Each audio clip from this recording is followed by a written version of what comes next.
I want to acknowledge the fact that since March, our lives have changed drastically. The invisible enemy, COVID-19, swept across our beautiful country and impacted all of us.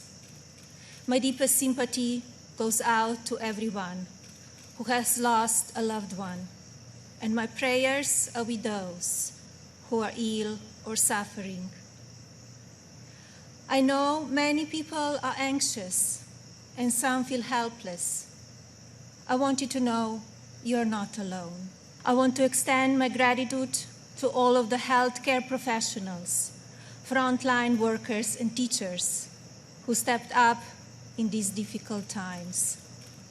Despite the risk to yourselves and your own families, you put our country first. My husband and I visited places of great significance to the three major religions: Islam, Christianity, and Judaism. Ghana, on the coast of West Africa, was the first stop on my trip, and I experienced firsthand its warm people and their traditions. While there, I visited the Cape Coast Castle and learned more about the beginning of a cruel and often deadly journey in the era of the slave trade. I was horrified when I listened to the guide tell me so many inhumane stories, and I gained new perspectives.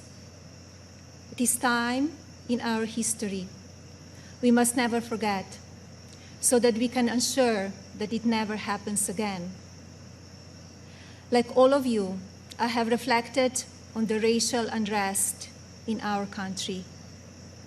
It is a harsh reality that we are not proud of parts of our history. I encourage people to focus on our future while still learning from our past.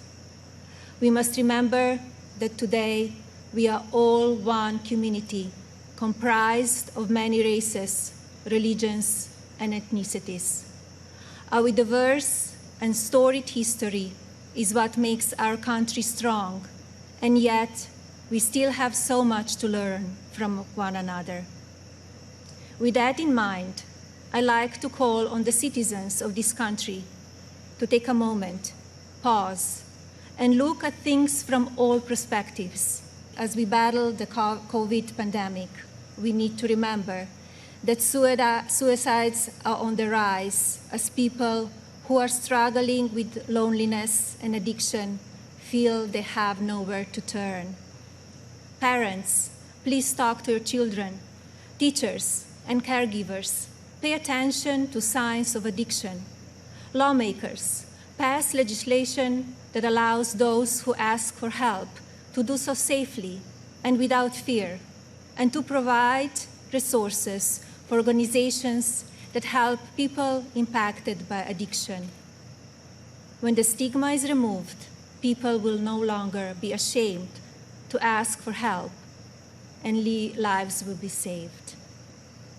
And if you are struggling with addiction, there is no shame in your illness. Please seek help. You are worth it.